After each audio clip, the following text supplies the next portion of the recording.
excited for that Q&A session. Then we're going to head into talking about master plans, LFI reviews, and actually go into a voting session. We spent some time over the last few weeks focused on 3 plans with a lot of variables still in play that we want to start narrowing down.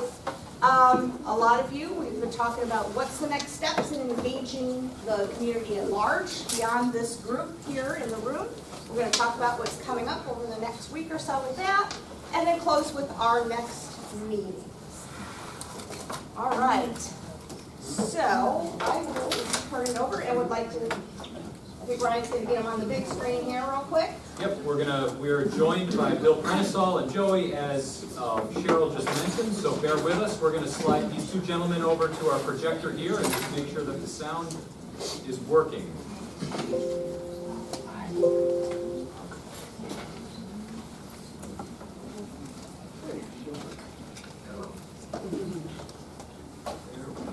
Just a sec, guys.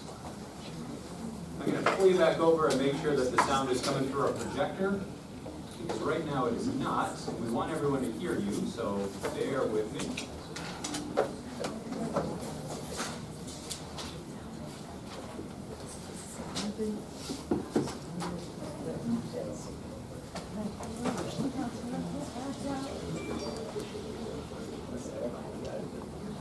All right, we're just switching you over.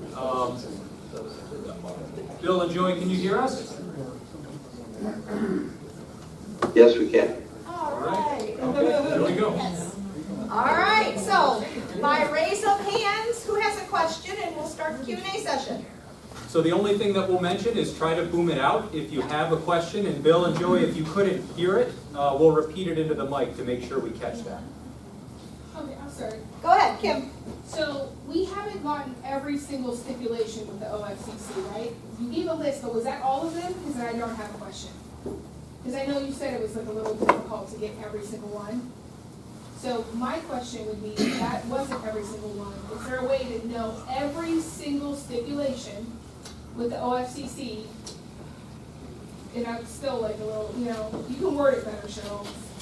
I think what she's asking, Bill, is there some type of comprehensive document that outlines all the rules and regulations of an ELP agreement project with the OFCC, and where could she find that? Like the checklist, like here's Yeah. what you have to have. I don't wanna go through like 40 pages, I just truly don't have that attention span.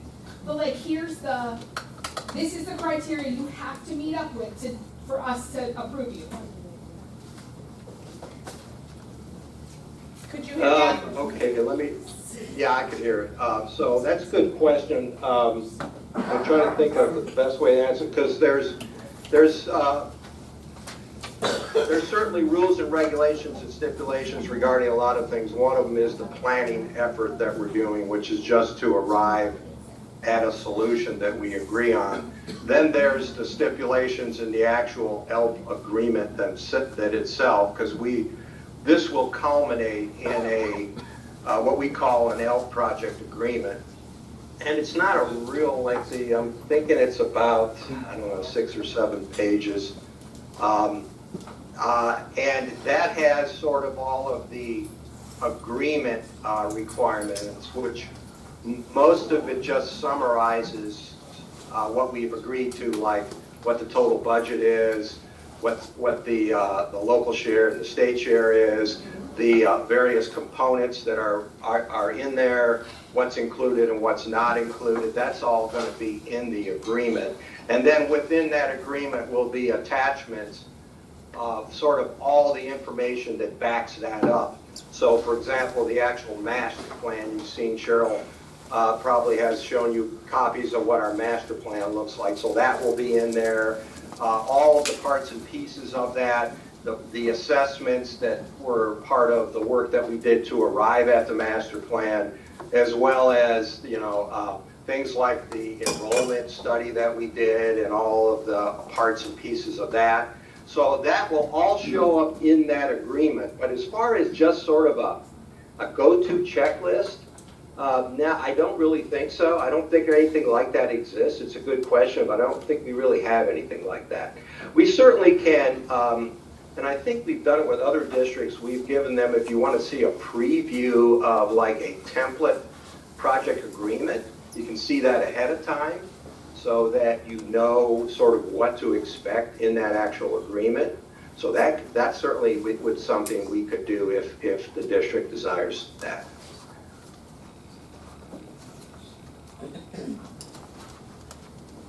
Did that help? Are you looking for something deeper that says you're gonna get this Actually, type of really flooring? simple, something so simple. Like, I feel like that's really in depth. What I'm looking for is how you use the example of air conditioning. Like, so here's the stipulations, air conditioning. Linoleum Well, that's a, floors, like, you can know, I like, say, that's a it's- real specific question about what is included in the building. And certainly we could answer those things. So, I mean, there are so many parts and pieces, that's why it sounds like an easy question, but it's really not because there's so much to this. If you ask what's included in a typical OSCC building, we can certainly answer that. And that, for Um, me, that's where I'm confused, because I'm still a little, to be honest, lost with the OFCC, and there's so much to it, and this is the first, learning really about it. I didn't get too depth in the last levy, I didn't get too much in, there was 2 other things to focus on. Yeah, So for this, Yeah. it's like, okay, now this OFCC has popped up so much, it gets your attention, and it's like, okay, they have stipulations, well, there's money involved, well, what are the stipulations? And I think the reason, it's just so probably in depth, and for you guys, you have an understanding, for me, I don't, so it's like, give me a list, And so that's where I think it's just, I'm not educated enough to understand what you guys yeah, understand. I would say that it's such a big thing that you would have to break that down into sort of different baskets, if you want to call it that. So like maybe one list would be what's included in a typical OSCC building, or what can we expect? So it's almost like you have to ask more specific questions so you can get specific answers. Because a big general question, it's very hard for me to give you the specifics of it because there's just too much to it. I mean, my fear is that we're focusing so much on the OFCC, and then it's like, well, had we known this, we probably would have backed off a bit. 60 million is a lot of money, but it's not guaranteed, we have to pay up front. We're focusing on this, had we known this, it would have been so attractive. And maybe that's not the case, I'm just trying to filter that out, and I don't know how to go about it, Sure, you know? sure. Well, my suggestion would be put together, try to break your overall question into smaller questions, sort of try to categorize them, and then we can certainly get you those answers. If we can't answer them all here, we don't have time, we can provide those answers for you. Be happy to do that. Okay. Because I will tell you, for example, many times especially if it's a renovation, because on new buildings, I think it's a little easier. If you go into the design manual does a pretty good job of sort of telling you what typical features, amenities, types of systems that, you can get in our buildings. When it comes to renovations, it's a little tougher because obviously there are existing things there and you're not changing everything. So a lot of times I'll get questions, for example, like, well, if we do a renovation with the School Facilities Commission, do we need to put full fire suppression or a sprinkler system in the building? Do we need to provide air conditioning throughout the whole building? And those answers to those questions are yes. So a lot of times when I tell districts, if they're comparing, trying to do something on their own compared to doing something with us, we can answer those questions real specifically so that you can do your own comparisons. On new buildings, it's a little more straightforward because you're starting from scratch, right? And you're just putting all those pieces together. But again, I would say the best thing for you to do is just break down your question into smaller pieces and get them to us, and we'll get you answers right away on those. Okay. Dennis? If it's feasible for this school district to go with the OFCC, I think there's a requirement in there for building new that there's a maintenance fund that has to be set up. Now, Yes. is that contributions or payments going to that account every year for the lifetime of the bond? Or how does that work? And I'm not an expert on this part of it because maintenance is not my specialty, but I will tell you the amount is equal to 0.5%, and it can be spent on anything that is a maintenance on your project, and it's the equivalent of 0.5%. And Cheryl, maybe you can remember this better than I can, but it's the equivalent of 0.5% over the life of the project. So 28 years or whatever it is, but it's the equivalent of 0.5%. And so that can be paid any way you want. And a lot of districts have different options on how you can do that. And I would say that the best way to get an answer for that is for the district to get with their bond counsel, because those guys know the law of that, and they can get you an answer on that. But we can definitely get you an answer to that question. Okay. Got a couple of questions about your contingency numbers. I think it's Group X. There's two subgroups, non-construction contingencies and then construction contingencies. Non-construction contingency seems to be not really contingencies because those monies are going to be spent. Is that correct, or? Okay, let me make sure I understand your question. So you're asking about the non-construction contingency, which, okay, let's define it. So we have, when we do our budgets, we have what we call hard costs, which is the bricks and sticks of the building, right? It's the construction itself. And then we have soft costs, which are everything else that's involved, from building permits to architect's fees, all of those kinds of things that make up building permits. Those are called soft costs. And so that is the same as non-construction costs. So non-construction costs and soft costs are the same. What we do is we know, just like in construction, that the soft costs have to have a bit of a contingency as well to be able to deal with unexpected costs or something that costs more. If we go for a building permit, it may cost a little more. So those contingencies are strictly to cover the soft cost part of the project. What about the construction contingency? That's 7%. That's a cover. Well, the actual Yes, construction contingency on the new construction is 5%. If you Seven. do a renovation, it's 7%. Yeah, it's different. Yeah, it's different, and that's because most of you who are familiar with, renovation, it's tougher to do because you get more unexpected things. So that's why we build a slightly higher contingency in there. But if you're doing all new construction, then the 5% contingency is built into our square foot number. So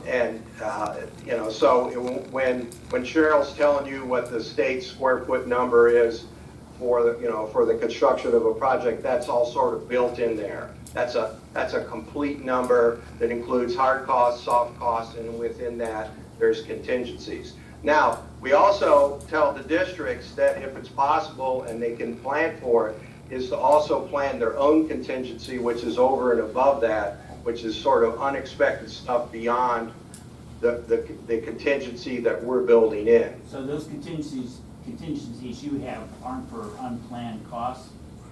They're planned costs, and they're actually. Well, no, You can expect most of that technically to be they're spent. for unplanned costs, I mean, ideally, we don't have to spend it, but the reality with the way the market has been, we have been spending that money. So we're gonna have to think about additional contingencies over and above the 23% you've got in yours. It's our recommendation. You certainly do. It's not a requirement, okay? Because for our projects, we don't require contingency beyond ours. It's just sort of good practice from us building 1,000 buildings and our experience in doing Well, this. It's shouldn't that all smart be applied planning. in A through W and not, I mean, if you're doing a good job in A through W, there shouldn't be any construction contingency if you're doing a good job on A through W, if your numbers are good. Well, now when you say A through W, you're talking about our assessments, right? So you're talking about the scope that's, Right. because we use the assessments for two reasons. One is to determine what we expect the renovation cost to be, but we also use that to help us determine whether renovation is the right answer or not. So we actually do more than one step. The assessment is the initial step on a renovation to determine, are we going to continue in a renovation? And then as Cheryl has probably told you, that we also dive in a little deeper to see if there's work beyond that, which is really not infrastructure items. It would be things like internal reconfigurations of spaces, things what we call enhanced reprogramming. So there would be things beyond that. And yeah, I mean, but ultimately, yes, your answer is if we do a good job with the assessments, and we also do a validation process, which we have done with TDA, which is basically asking them to do a check on behalf of the district regarding the thoroughness and the scope that's in that assessment. And so we have gone through those processes, and we have agreed that those assessments are as good as we can make them. So that's a long way of saying yes to your question. Okay, thanks. Go ahead. Thank you for appearing this evening. My question is on the demolition costs.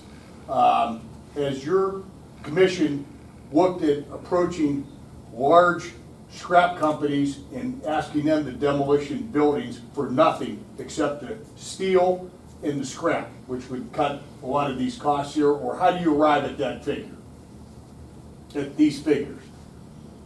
Okay, I'm assuming when you say these figures, you're talking about our budgets. No, I'm talking about, I got on my sheet here, abate, demolition, CH Campbell, abatement has different schools in different plans. Not that that's been decided, but I'm told that the OFCC sets those numbers. And in industry, we go out and we get a company and we give them all our scrap and they do it for nothing. So that's what I'm wondering. Yeah, okay, so first of all, the numbers that you're looking at are our budgets, Okay. Those are our budgets. The actual demolition portion is $1 per square foot. I believe it's, Cheryl, if I remind me here, I think it's $5 a square foot. It's $6.75 now. Okay, it's because we increased it over the last couple of years. So that number comes from our historical. I haven't done literally thousands of buildings when it comes to demolition. So that is sort of a generic average. And then there's the abatement component in there. The abatement comes from us doing surveys. We have folks like Lawhon Associates or Gandy who are environmental folks who go out there and do a survey and then report that to us in our form, and then those numbers then are plugged in for the abatement. So that's how we establish those budgets. Now, they are simply budgets. They're not, that's not what, we're not saying that's what's going to cost. What we're saying is we believe that will cover what it will cost. So we would actually bid those out, and the abatement companies and the demo companies would obviously bid on this because this is public construction. And certainly their bid prices to do that will be affected by the fact that they are able to, use the material and offset the cost of the actual demolition itself. So that helps us get good bids. So that should just sort of flush itself out naturally in the bidding process. And if the prices come in below that, then the district can use that money and spend it on something else. So it's simply a budget based on our historical record of doing these projects. I hope that answers your question. The one additional question, sir, is have you found companies out there in the bid process that say, we will do it for just to be able to use the scrap from the buildings? And so that's all they want. Yeah, I mean, I definitely hear what you're saying. I'm sure we've heard that, sort of off the record. But since we're a public or, a public entity, everything has to be bid. So, it has to be formally bid, and the results of that will show up in bid results, so obviously that makes folks very competitive if there are other folks out there that aren't doing it that way, if you understand what I mean, so, Yes, thank you. yeah. Go ahead.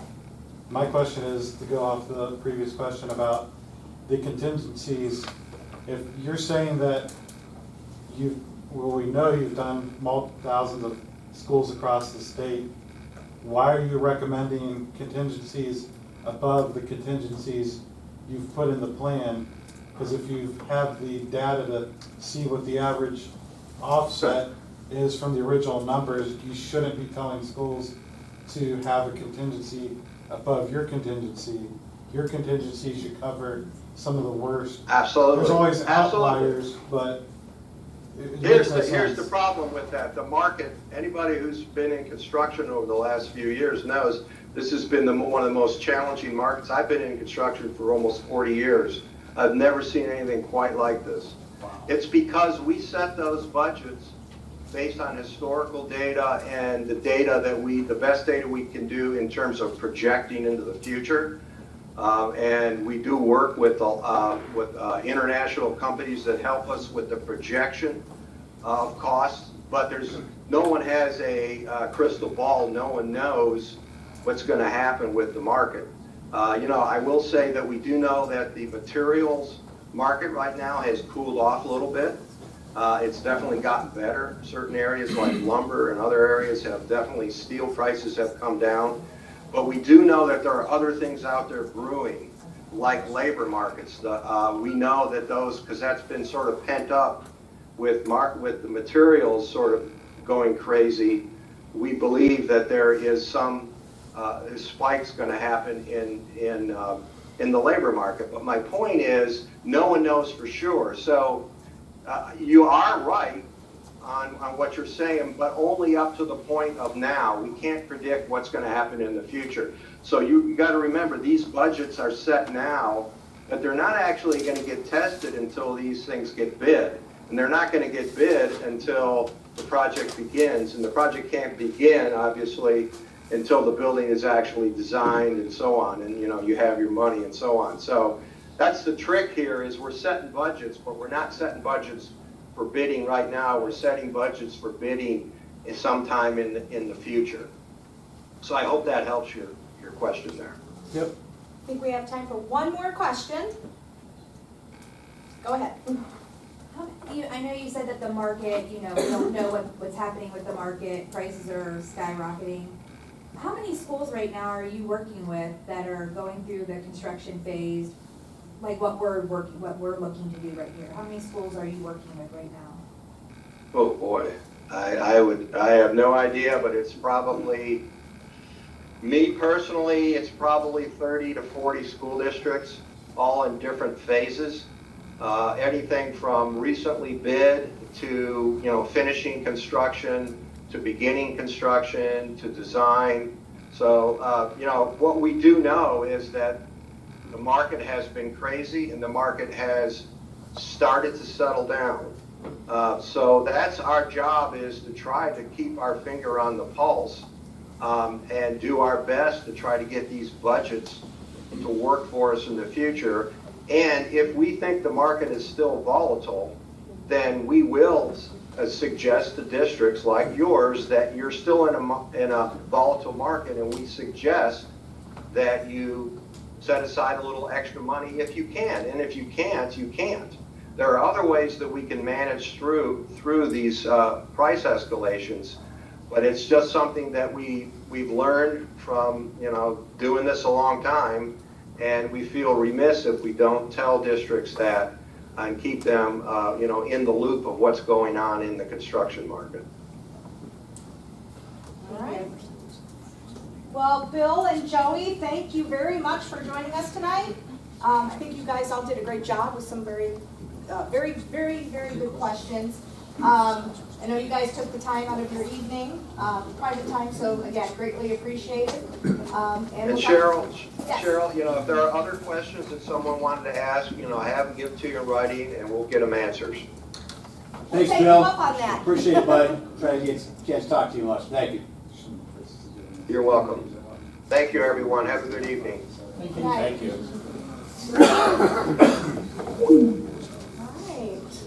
Alright. Did Joey say you? He's learning He's still. learning, yes, he is. Yes, Joey, Bill Prenisall has been with the commission for 22 years, I believe. We both kind of entered this field at the same time back in around 2000, 2001. And he's planning on retiring at the end of this year.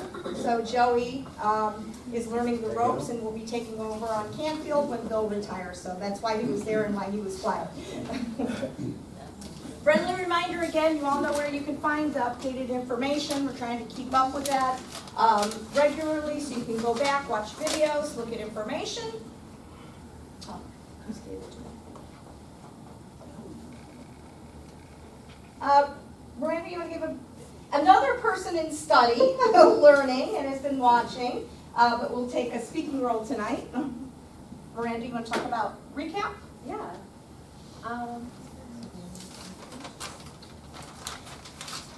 So this is just a recap of all the boards that we all worked on last week. Just narrowed down to one area to look at all the different options together and what everybody's pros and cons were.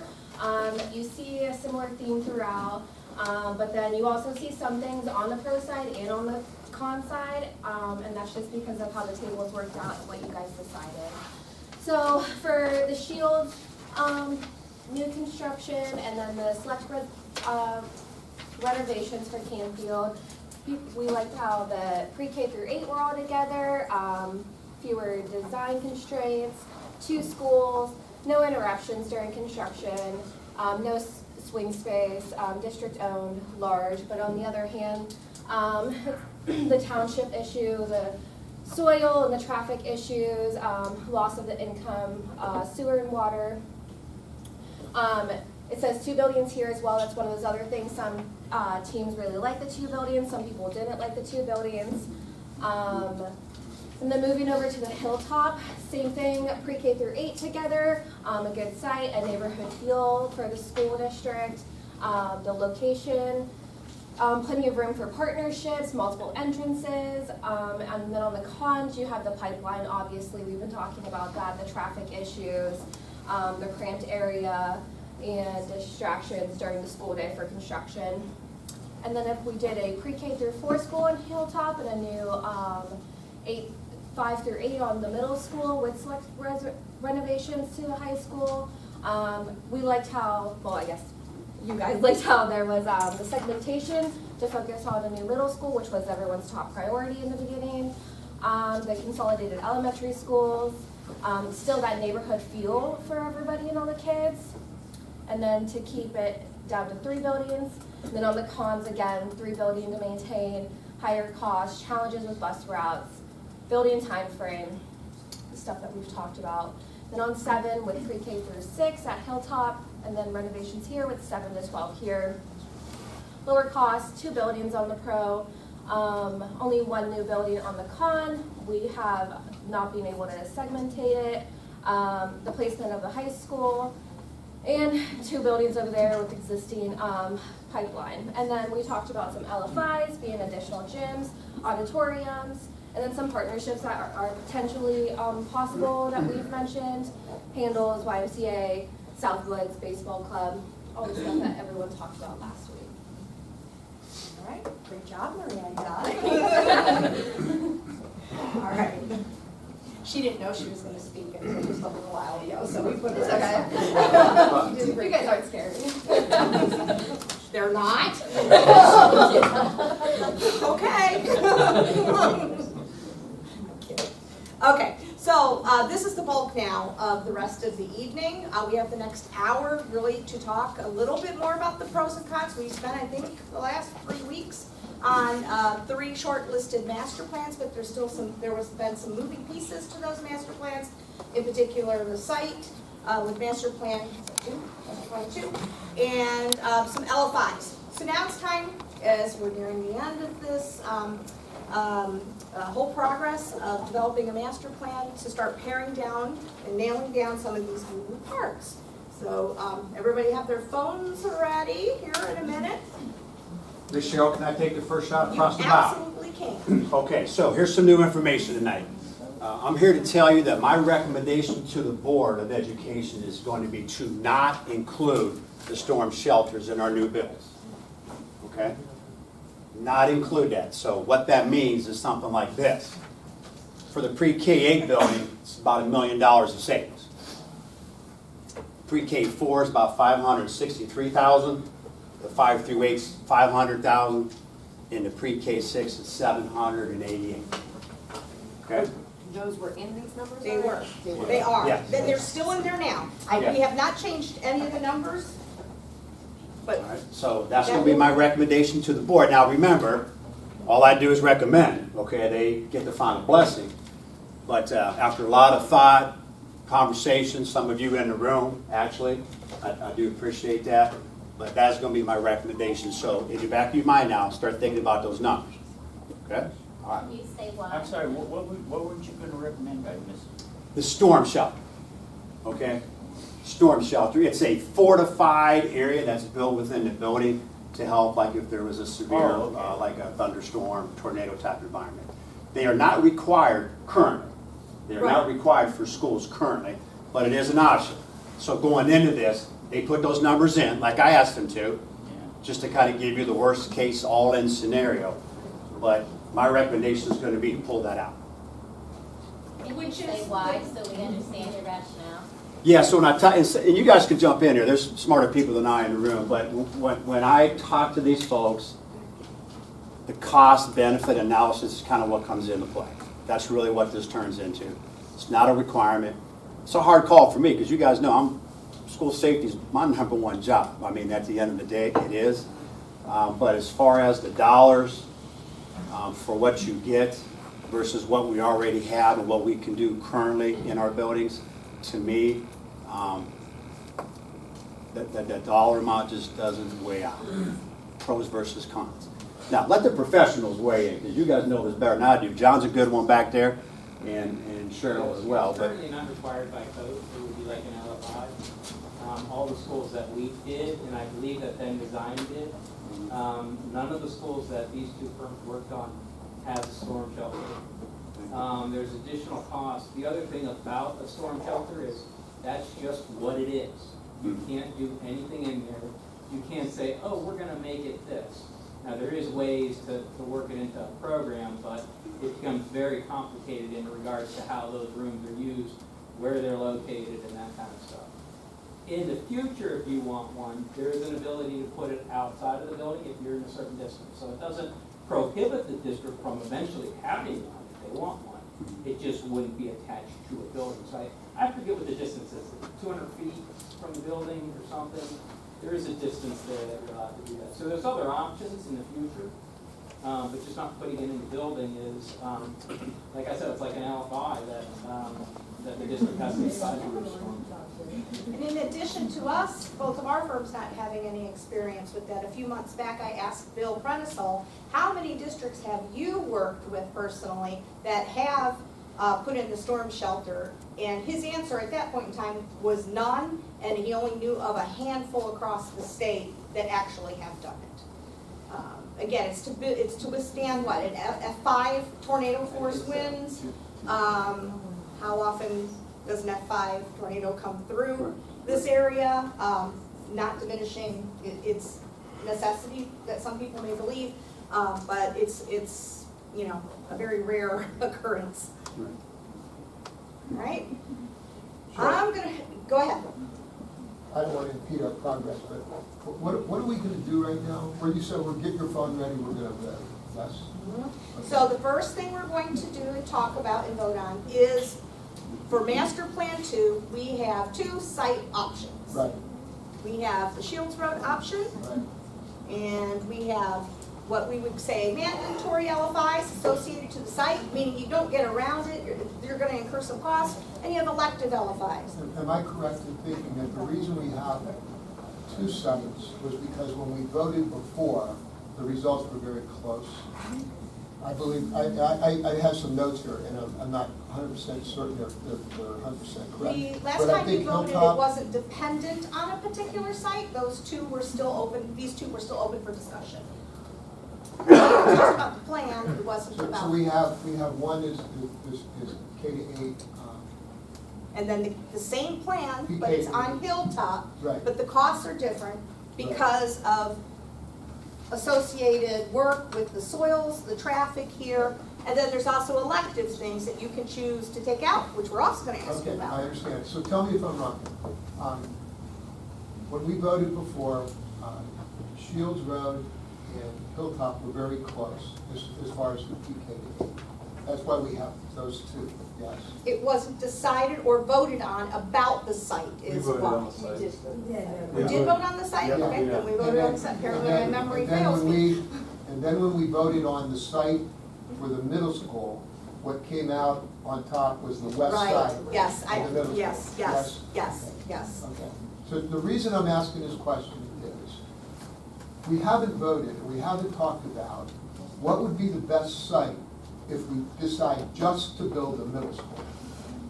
And I'm thinking that there's a possibility that if we did vote on that, just to build a middle school, that Shields Road may come out on top to build a middle school. And I'm thinking that if we did that, build the middle school at this point, since we're talking about segmenting, build the middle school at Shields Road, knock down this middle school, and then at some point in time, build the K-4 there. And we'd still have that prime location for our young kids. So But that hasn't been one of the options. So that's why I asked initially, are we gonna vote on this? Because I don't wanna vote for an option that I don't really believe in right now. Right, I understand. And we are gonna talk about and vote on a segment option, doesn't necessarily have the site related to that, but that could be the next layer of discussion. For the, I assume you're talking about the master plan 1 and the 5 through 8 portion. We're gonna, about pulling that out as a segment or not, that is gonna be talked about and voted on tonight as well. I'm just saying, if we decided just middle school, if we decided just middle school, I would like to have discussion about where that would happen, other than just saying it's gonna be on the football field. Well, I thought we did vote on the site for the middle school. And like overwhelmingly, it was the west side, That was in conjunction with building an elementary school as well, okay? No, we just voted on the site of the middle school. Am I wrong? Was Shields on there? Was Shields I don't know if it was on there. just know I don't it know was if on it the was site. on there. It may not be. Building I honestly a don't remember. PK-4 wasn't mentioned though ever at all, that I remember, on the middle site, which is a good idea. I'll look it up, Cheryl. Okay, yeah, look it up, at least that way we can get, no, it was good questions. All right. Were there any, okay, let's go back to this one. Were there any other questions though before we talk and move into voting? I said we spent a good 3 weeks talking about this. You've had the information, had time to digest, ask your question, talk about the pros and cons, but we do want to do a voting exercise. So before we enter that, is there any last comments, interjections, questions? John? Just a real quick question about the, what is the co-funded amount on each of them? I can't quite read that. So that's not on here, is why you can't read No, it. the total co-funded amount. Oh, this, I thought you meant the OFCC. Yeah, no, just the Okay, co-funded amount. Sure, the total project cost that's co-funded is 97.6 At million. Hilltop, and Yep. then what's it at, not that I don't, care about the below the line, but what's it at Shields Road? Yeah, it's the same, because the scope's the The same. scope's the same. The thing that changes are your elective LFIs and the site location. The site LFIs, location. the traffic study. Right, is that another million? Well, no, that's 7.2 7.2 combined. million, so that's something that has to be done. Correct, so So- that's why I said this is probably what Yeah. I would call mandatory LFI. Right. These are So elective, this is about 104 then? 109. But I'm not talking about the LFIs, I'm just talking about to get the building built. based on OFCC programming. Oh, with the mandatory, Yeah. yes. So one's 104 million and one's 97. But at Hilltop, there will have to be some sort of traffic There setup is. added that Yep, yep. isn't in those figures right now, and there's no line item on that particular one for that. And we talked So about that last that would week. actually be more than 104. Correct. Good point. Yeah, a traffic study has not been done on that. We know there will be some implications. It's impossible to put a cost to it when we don't know, what the remedy would be. But does that balance out traffic study with Hilltop versus dirt drama and traffic with Shields? I mean, I'm just saying, like, we're gonna look at 9 million here and maybe 7 million here, like, we're very close, I don't And I know. feel like it's a little bit misleading, the Hilltop, that not putting any cost in there for that when we will have to do something. When you have a line item for that on the Shields Road. I think Well- that line item is in regards to the road that it's on and the cost to put additional turning lane on that road, It which was- is a lot more than working up at the Hilltop. It was significant what It is, has to be done here. It's ODOT It is, versus. sig- we're talking, yeah. And nothing against ODOT. I'm a Right. big fan, go ODOT. It's hard without knowing, the They're no longer. magnitude of it. We could put a number up I might there, need them down the but road. we have no data to support a number that we put up there, so sometimes. Maybe just put in like a little star. We had note that and last, maybe we it did reminds have you. that, yes, we had that the last one. I just All right. want to reference, Stacy, the question that you asked, because when we voted on sites last time, we did isolate the 5-8 school, so just the middle school. And it was the west of the existing school. Shields Road wasn't an option. It was or it wasn't? It was an option. It wasn't. And just to remind everyone of the number, so the preferred site for a new 5-8 school solely, east of the school was 3%, west was 61%, Shields Road was 11, Hilltop was 8, and then a non-district owned site, so a different site was 17. So the majority, again, that 61% was west of the existing site. And the pre-K question was on there as well. It was almost a dead tie, 39-37. Right. That's why the question was up there, or will be, once we get there. Thank you. Go ahead. Okay, property acquisition northwest of Hilltop with it. The way it's stated there, that is not building on that property. That property is acquired simply to be a road into this new school.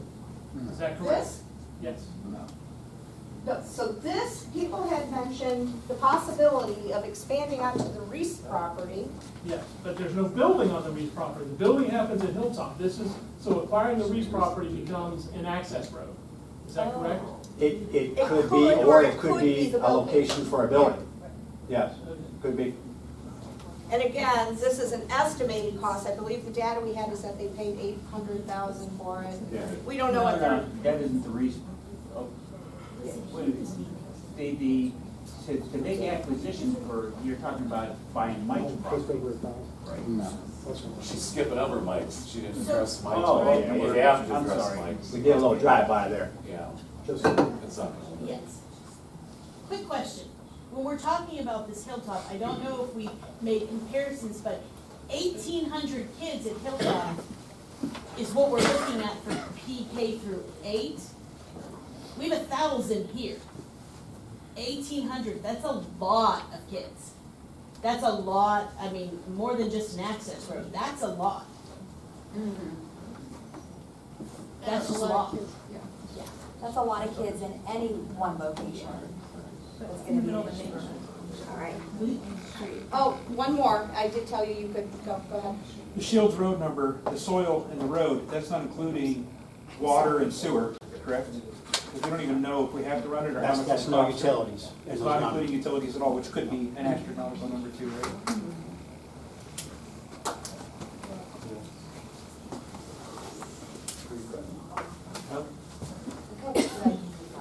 Oh, yeah, we did have one more.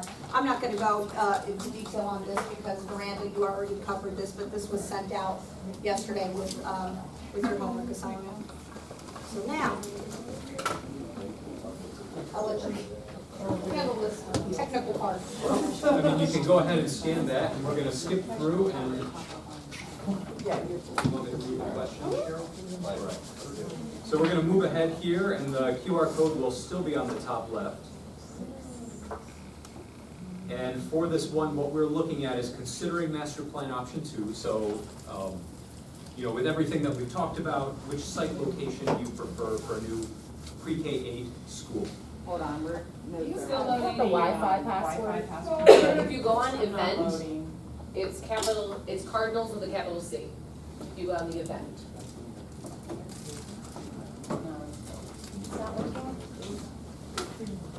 That's frustrating. I know, before you had a Wi-Fi password. Yeah, it was, she said tonight it's, event. If you go to the event, I don't know what Wi-Fi you're on. Wi-Fi network? CHS event, right there. So under, the Wi-Fi network, it's CHS event, and the password is Cardinals with a capital C.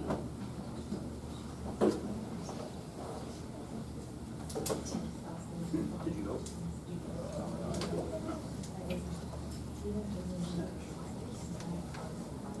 So we'll give it a little while, just make sure that everyone can log on, and still nothing?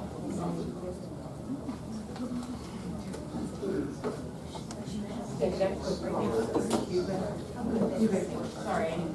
That's okay. Can you go back to the big barcode? Are you on the event? Wi-Fi test? Needs to be going to the CHS event. CHS event? Can you go back? You want the barcode back up? You put the barcode back up, Ryan? It's the same barcode, so the one in the center or the one on the top side there. That one's a little bigger if that's easier to capture.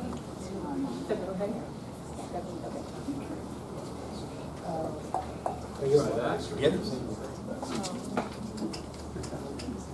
And we'll advance so that this code here, it's the same, it'll take you to the same question. You want to move forward? Your phone's not picking it up? Okay, maybe step forward.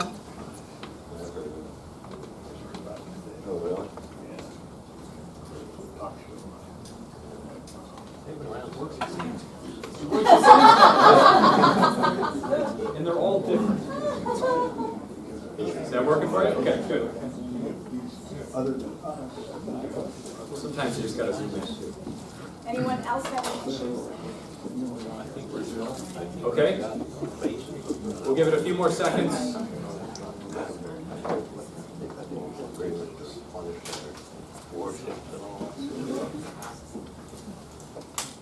Good, everyone good? No. No? Okay.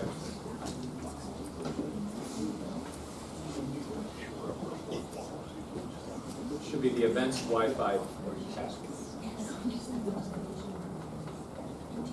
And if you zoom in up on this guy, it should pop up.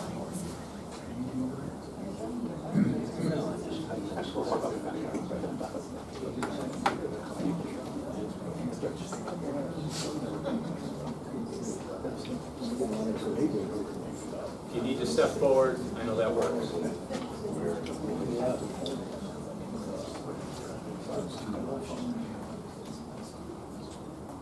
Everyone in the back of the room, thumbs up. Is it working for you? Good stuff. Do a giveaway for new phones at the end of this.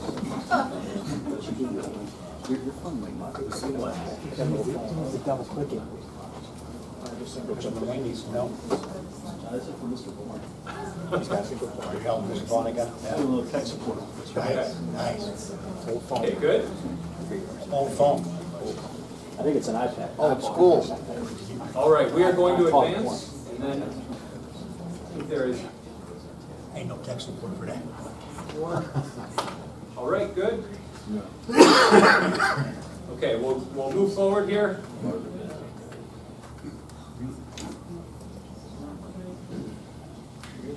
So pre-K, 61% of Hilltop's 39. All right, and then master plan number 1. This was the second most preferred master plan. The scope includes select renovations to high school for 9-12, 5 through 8 middle school, new PK through 4 elementary school. One of the recommendations to further explore would be Hilltop become a special needs school or administration. If that was the case, you know, we could take off, we already did on that, take off the demo, so this would stay online. Again, co-funded amount 105 million. We layered on all the LFIs 112. We're gonna get to the LFIs in a few minutes, but just be thinking about up here as we vote. You mind if I jump in? Jump in. Okay, new information, okay? How many floors to this middle school on that site? Okay, current violation of city ordinance 35, I don't know, some number. So, reached out to Mr. Cook, who's the man in charge. Here's what he told me. Anything over 35 feet is a violation. 3 floors, correct me if I'm wrong, could take you to 40 feet-ish, okay? So, Mr. Cook said, if you can get Chief Hutch to okay it, we'll work with you. So I called the chief. He says he'll work with us. So long story short, if this is where we land, the city is going to work with us to get that ordinance changed. Okay? Any questions on that? That's a good thing, obviously, good thing. Okay? And what we're going to actually vote on is in a second here, is do we want to segment this plan? That's the actual question, so I'm going to move to that. So, I have a question. The bottom line there is, that's more than our bond. You just took that. That's pretty good. We couldn't put that's correct. Or professional. So, I mean, So things have to, so don't you have to segment? Well, no, Stacy, so for example, you kind of threw me out already, so the new board office would be gone. But you guys need to tell Cheryl that, okay, so she can tweak that. The swing space is another one at 3 million that, you know, I'm not a personal fan of that. I think that probably needs to go as well. I mean, your point's valid, but I think some of those things through our conversation here, we're gonna be able to say, hey, we're not gonna need that. Does that make sense? but the actual co-funded amount, the main scope is less than the bonded cap, is I Correct. believe at 109 million. So it's just these elected items. But right now, we want to see now how you, or if you want to slice. Does everybody and dice. understand segmenting? Do you know what you're gonna be asked? Yeah, I got it. What? Okay, Can you tell me and then I'll tell segmenting you. means this, Colonel. Here's what this means. You know what? That's an awesome plan, but it's too much. So Well, segmenting, You don't have to talk any further, because it's my understanding that when this committee was formed, we were to come up with a master facilities plan that would serve the Canfield community now and well into the future. correct. It was not to come up with a facilities plan that we think we can get passed. Whether this can get passed by the public or not is not in our remit. We're to come up with a master plan that will serve the community now and into the future. It's up to the board and you to sell whatever we come up with, or to segment it if you want to. I have no interest in segmenting these plans. We're coming up with a master plan that's gonna serve us now and into the future.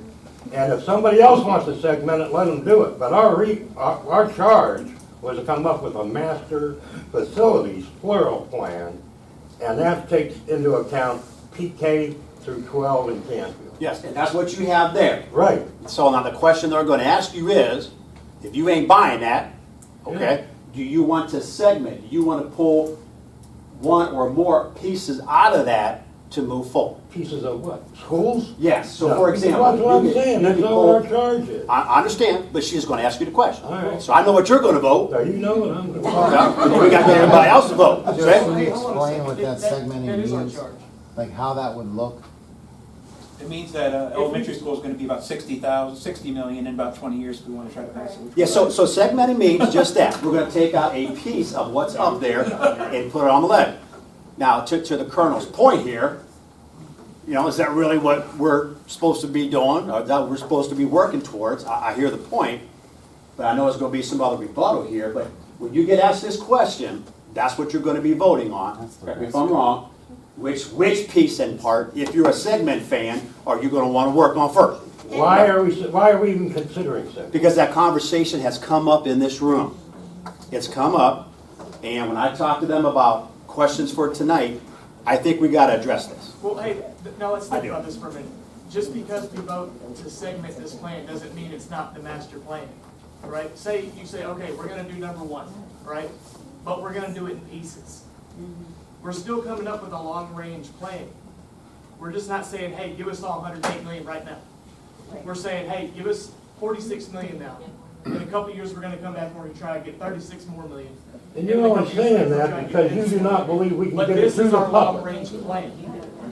Okay. That's what we're saying. Okay, two more questions and we are gonna vote. And just remember, we're trying to get a pulse on this tonight. It's not the final answer, but the final answer will need to come soon. Okay? Go ahead. Really, I want to add on to what he's saying is, yes, we are trying to create what's best for the community and for everybody, but if we keep going, the biggest thing that most of us are hearing is $108 million is too much. Not too many people are going to vote on it, it's probably not going to pass. So we need to do something that's better, and if it means we got to segment it and go ask for less money, then we do get something passed, we get something going, we get these kids in the middle school at least, because that's the biggest problem. And like you said, in a few years, we try something else again, and with the rest of the schools. But I mean, the middle schools, everybody in this room probably agrees the middle school is top priority. Now, the only thing I need to add is this, we have to be very careful when you talk about a few years down the road. We have to be extremely careful, because once we go in debt, more than we are now, please don't think in 5 years we're coming back. Now, my treasurer's not here tonight, but I'm gonna try to get that question based on kind of what direction we get tonight, if that segmenting piece, but please don't think in 5 years we're coming back and asking for the next segment. I don't know how many years, it ain't gonna be 5, okay? But I'll try to get that based on kind of where we go. So we can ask for 108 million now, but we can't ask for 46 million now, and then in 2 years ask for 41 million? Why can't we I'm do going to this? clarify, because once we go in debt for whatever number, dollar amount we have, we need to be careful, but I'm not the expert on that. Explain it, please. What's that? Why do we need to be careful? Explain it, I don't understand. We have a certain debt limit that we're allowed to get to, and I don't know how it's going to affect us by segmenting down the road. But my treasurer can answer that question, hopefully next time, based on kind of what I hear. Like if we say, hey, we're going to do 46 plus 15, that gives me a number. Now I can ask my treasurer, what's that do for us down the road? Does that make sense? I just want to be careful that people don't walk away saying, oh, hey, Mr. Mill said in a couple of years we're good to No, go. it doesn't really make sense. I'm not saying that. It doesn't really make sense, because are we gonna, if we, say we voted for master plan one right now, right, and we got $108 million passed, are all 3 of those schools happening right now at the same time? Yes, based on what we know right So we're now, gonna tear down pre-K through 4, and we're gonna tear down the, we're gonna tear down both the elementary schools and the middle school all at once. we have a $109,000 cap for borrowing. That's $109 million right now. 1,000 would be trouble. A lot can happen in years down the road. That's what you all need to understand. Just be careful on how we articulate this. I don't know the answer. I'll try to get us close down the road here, but just please don't think in 2 years we're going to be able to come back. I don't know that for certain. I don't. But I think the confusion is, you think they're gonna just go tear down the schools before the new ones are built? Is that what you're saying? No, okay, They're gonna so go, they're we're gonna gonna have start different building. sites, you're gonna build the schools, then you demolition We're the just gonna do it schools. all You simultaneously. can have multiple sites going at once. You obviously logistically couldn't do that. Yeah, that's what I'm saying. But dollar amount, We know that. dollar I amount think we it's have. understood. Now, today we have that dollar amount. Because everybody here's like, oh yeah, they're just gonna do it. I don't think that's what they said. I've been a part of other projects where same school district building multiple buildings at the same time. If we segmented, The city of North- phased it out, it would cost more. The city of North Canton's building schools that are double, two schools right now, double the size of any school here, each to house 1,600 kids.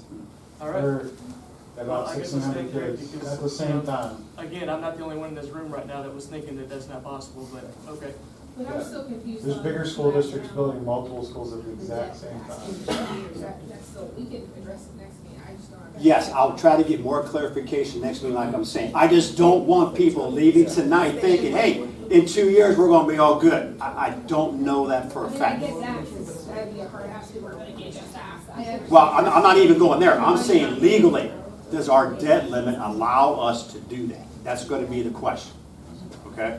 Because there's a lot that goes into that, and it's a very cumbersome thing, but it has a lot to do with assessed evaluation in your district and what's called special needs. Do you qualify for that?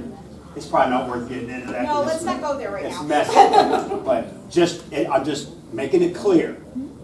Please don't walk out here tonight thinking that.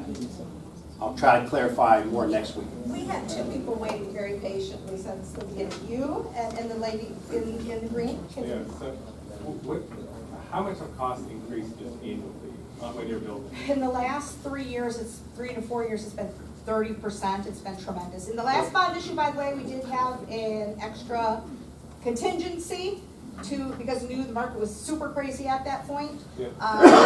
It's starting to. 30% annually? No, collectively. Yeah, last What's year. an annual rate? Last year, it ranged, because of in different ranges of the state, but average about 17% increase. So if, just say we had 7%, you're gonna double your cost in 10 years. So, right, and we've got an extra 10% for this annual increase in here right Yeah, now. but my point is, with the segment idea, you're gonna explode Oh, the cost of your debt. Of the- It's gonna go well of the- past your cap, and you're not gonna be able to do anything. Correct. So this idea that you're gonna segment and save money, or it's Smartest In the long run, in the long no, run, it's it'll gonna cost get, more. it's gonna get super Yeah, expensive. that is true, absolutely. And the cost long term to the taxpayer is more. That is true. And how much did the last time we tried passing it, how much was the increase per 100,000 for the taxpayer? 230? 241 per 100,000. So we're saying people won't support 241? That's not it doesn't sound like a big number. You know, people don't always vote no against the levy, they could vote no against the project. Because they see the project that they don't like, it's a no. Yeah, but It's everyone's not always. bring up, my point is everyone's bringing up a dollar amount, and Oh, yeah. that's not a lot. Yeah. Well, the problem is, so I don't know if anybody saw, Girard is building a brand new school with absolutely no levy. They saved up money. So we're already, again, gonna be battling against people saying, well, they're building a brand new school now with Well, they no also have open dollars. enrollment. People on Canfield don't want that. We're not gonna try for that. There's a difference. They get money from other sources. But also Boardman, Boardman's gonna build a new They're gonna make money intermediate from a school. past No school new money, permit. no new money. But they're selling their own school. They have a permanent improvement. Yeah, but it's not levy. gonna cost the taxpayer nothing. Yeah, That's because the there's a school is being built off money They voted for from a- selling. You're Same stretching the property. truth. They're using a past Permanent levy and making it permanent. They are getting new money put in. They're just gonna have it forever. The people in Boardman will be putting that money in that levy 100 years from now for that one school they're building today. They're just giving them. They're borrowing against the future earnings of that taxpayers. Yeah. They're still borrowing, they're just not borrowing from the voter, they're borrowing against the future. Yeah. What was your question, ma'am? You were raising your hand earlier. I guess I'm gonna change the topic a little bit, but going back to Mr. Madison's question about the solicitation, and voting. I just feel like when you voted on that, it was a little unclear of what we were voting for.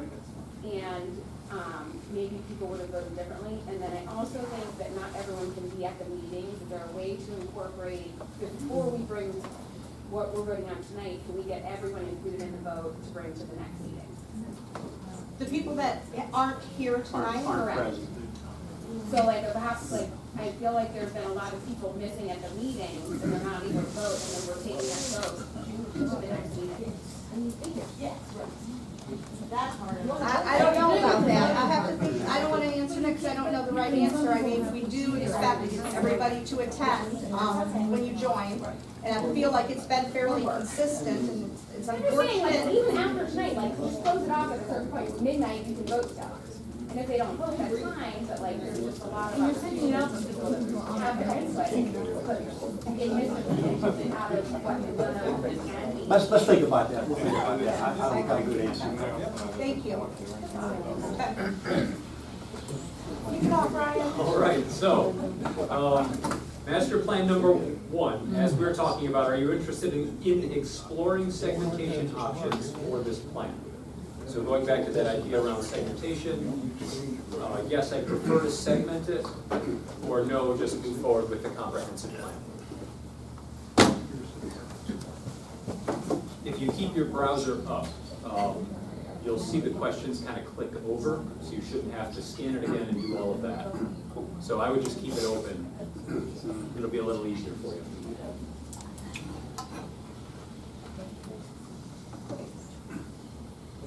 Okay, we'll give it just a few more seconds.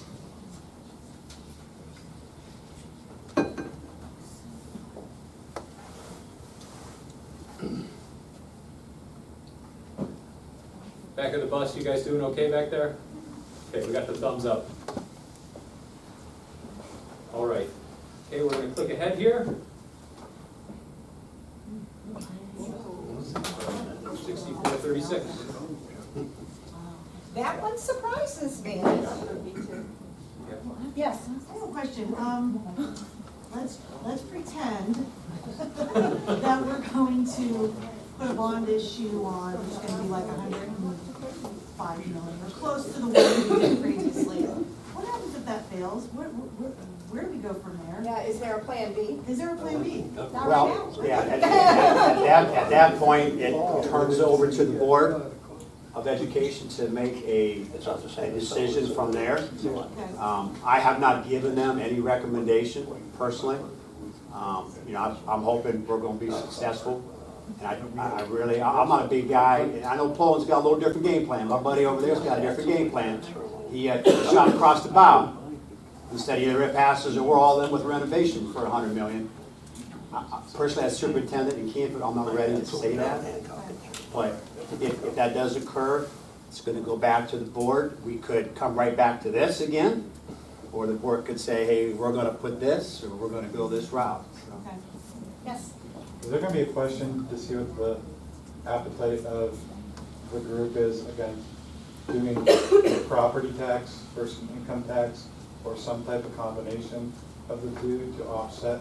If someone's scared of the number You're of the talking property about tax. applying for In the getting state of Ohio- income tax, for school district income tax. Yeah, in the state of Ohio, you're allowed to. That's not going to be a question tonight. No. In general. That's a conversation for the board to have.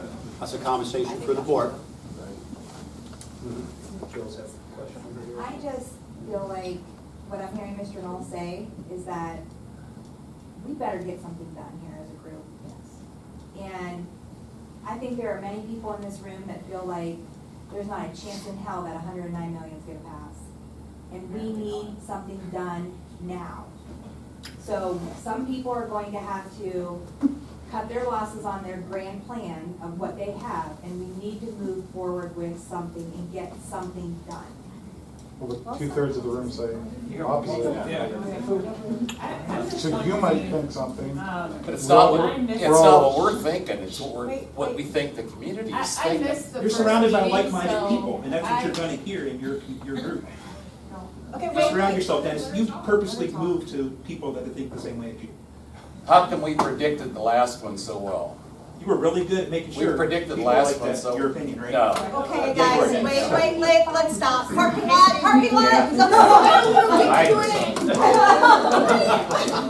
Good We point. gotta come from the left, and come from the right. This poor lady is just trying to. Voice of I was reason in the actually back. called one, so I'd like to speak if you don't mind. Go ahead.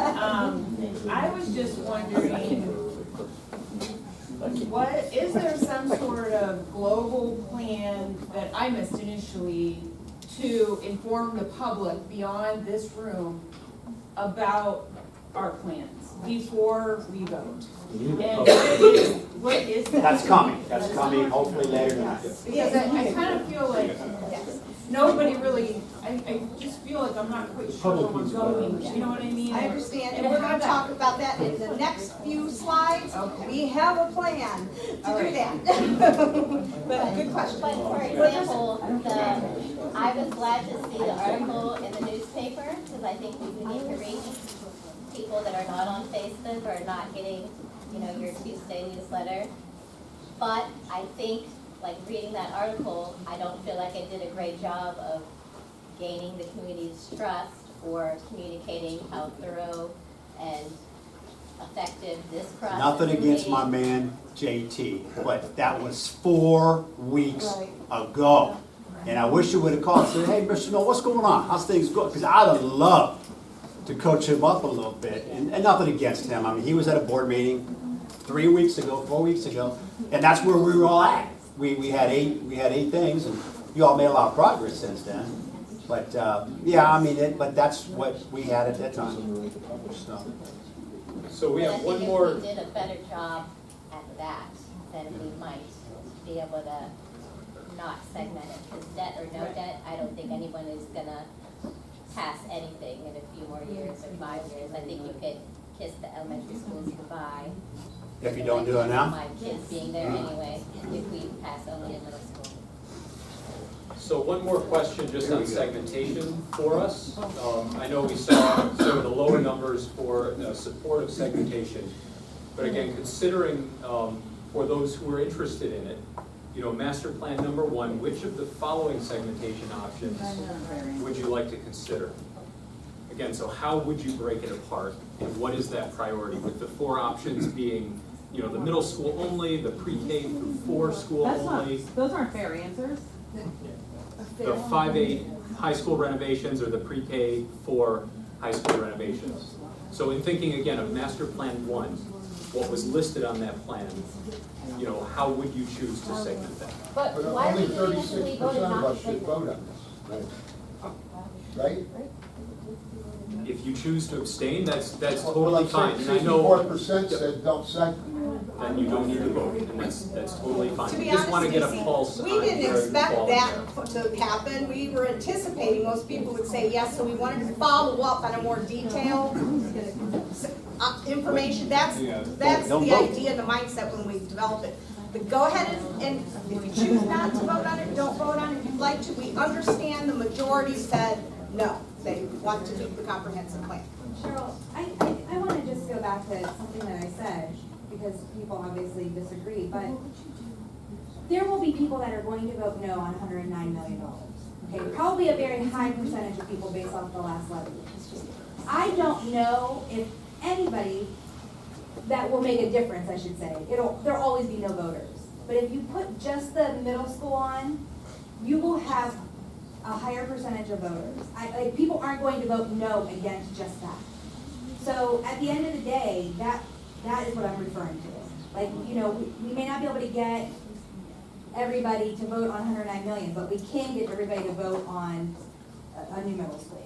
You need to let the school board needs to know that, not this group. You need to go tell the school board. But it is, It's their decision. It is this group though, because. No, it isn't. We're recommending it. Well, we're recommending it, right. It's a school board's decision. That's true, that is true. Somebody back in the back over here on this side had a question. I can't. So what happens if we don't agree to any of this, since we already voted to not segment? Let me ask this question. Is it the group's consensus to skip over this? Yes. Okay. I'm curious. I'm curious. You guys are killing me. There we go, there's the answer, moving on. Moving on, okay, we're gonna go to master plan number 7. Yeah, We'll just take it keep back rolling over with it, Brian. Okay. So this plan again, as you can say, it included a pre-K 6 at Hilltop. Converting the high school to a 7-12.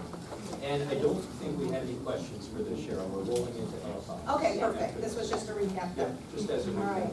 So did you want to cover the, Well, now we want to talk a little bit more about those LFIs and get a vote on your preference of LFIs or not. You pretty much made it clear last meeting with your report out that certain LFIs such as creating a board office, Board of Education, administrative offices. Can we vote on that again? Can we vote again?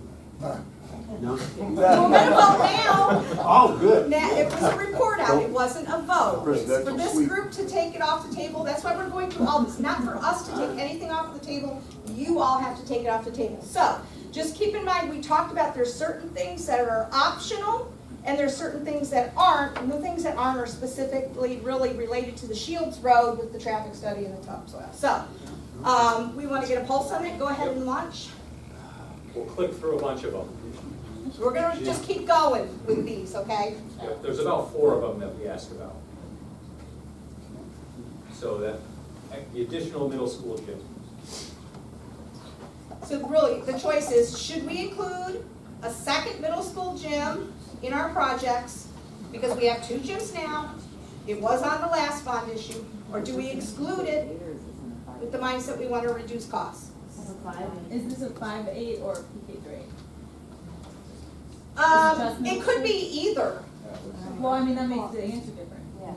Well, no, it doesn't, because it's for the middle school enrollment, and the middle school enrollment is in just the both middle plans. school, okay. Correct. Just the middle school. Isn't the one gym, new gym, 1,000 square feet bigger than the other one, the current one? Something like that. We looked it up last meeting, there were some people who asked, but yes, yeah, I believe so. Yes, but we still go backwards overall, right? Correct. A lot. How are we doing? Pretty good, we'll give it just a few more seconds. Everyone in the back look good? Good, good. All right, okay, we will move on here. Include it in the plan, so 66, 36, okay, we're jumping up, so 64, 36. Okay, Joe, pay attention. What? You only get one vote? We give you a choice of tents after this. If there's like only one person, you think that's gonna stand? I don't know if 2 is Sorry, Joe. I've had an extra tent. No tents or U-Haul trailers, please. We get it. Nice trailers. You're getting a trailer, Hey, Joe. Just call it all. Yeah, just call it. It's not bad. I can hear it coming from school. Is this the former? RV. Is that what you're saying? Good question. Okay, I'll ask you. Okay, so I have a question. When you're looking at $1.3 million for a new office, and we don't have anywhere else to put the office, so we're gonna have to do something, whether it's 1.3 million or 100,000, whatever it is, we have to find an office for the Mr. Knoll. At 1.3 million, on whatever your bond level is, I mean, literally, you're talking about $5 per 100,000, give or take, you know, per year. So, before we say we're not going to include it, should we have an idea of what we are going to include, as opposed to a $1.3 million building? You know, because we talked about renovating CH or putting it in, whatever you're going to do. A U-Haul, some people to carry the desk and put it in and move it to the other building. That hurts. Just joking.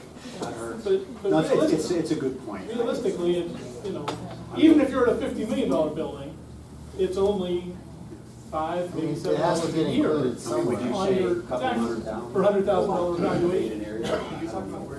Yeah, I mean, if we're gonna reuse Hilltop, it'd be a couple Because it's hundred not just me, thousand. there's all the treasurer's office would be in there, so, I mean, that's not just.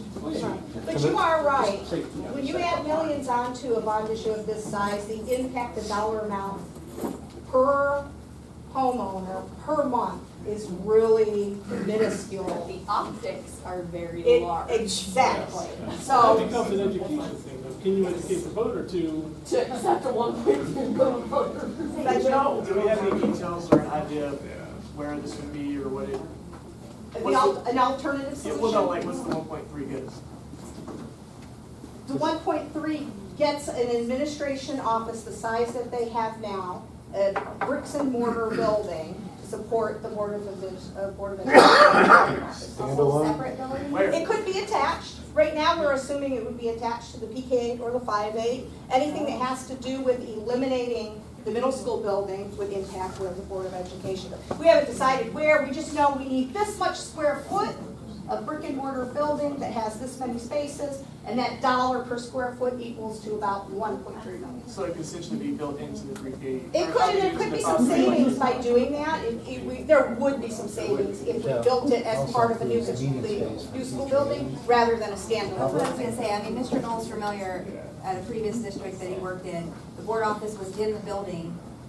So you don't need that extra big space for, you know, board meetings and stuff. There's 'cause you can use the synergies, library, yes, you can yes. use different areas of the building. But not knowing where we're going, we have no design. Right now, we want to assume for the greater, not We the can do smaller. it for less than We could, But you're talking about just one little tiny area to hold the office people, like, I mean, a larger, double classroom. Right, that's probably the size of 2-3 classrooms Right. overall, really. Correct. So, Which is not- and now 1.3 Not sounds like a high lot, school. but it's Extra here, right to the. All right, we'll call the roll. All right. Okay. The next one, LFI number 3. So there was conversation about doing an addition on the high school. For 7, 8, Yep. 8th grade, 7th Turn that grade. into a 7-12, so a 7-8 addition and some renovations there. And I know not everyone would be supportive of this plan because they didn't support master plan number 7. So again, you're able to abstain if you don't want to answer this. That's a typo on the 1.6 million, I believe, but, oh, no, that's right, that's No, correct. That's it's- for moving yeah. the fields, Yep. correct. Which field, the practice field? The basketball court. Yep. Yeah, if you look on the north side, there's tennis courts, Basketball, basketball courts, and a softball, softball and field. baseball. Yep, and those would have to be moved. Again, that's, somebody, there was talk in the beginning, north side, south side, east side, west side, not east side, but that's where that came into play. Again, it's up for you guys to tell us, let's not even worry about building on the north side, or yes, I'm adamant about building on the north side, for whatever reason you may have, this is your guys' If you idea. don't like the high school, you can abstain. All right, so I think we're all good back there, so we will move ahead From a safety point of and view. exclude that one as well from that one. And I think one of the last LFIs we were looking at is pursuing the new site acquisition of the property adjacent to Hilltop. I think that was the Reese property that we Yeah, talked about. really two properties over, yes. So whether or not, for the plans that engaged with that, would we include that purchase? Has there been further discussion with him No. before, okay, I just want to know before I vote. Yep. All right, just a couple more seconds. Just about there.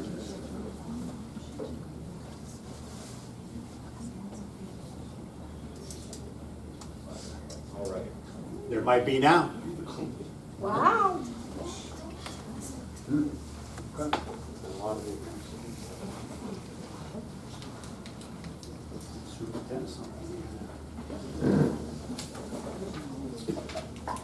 All right, I think there are 2 questions left that we were looking at.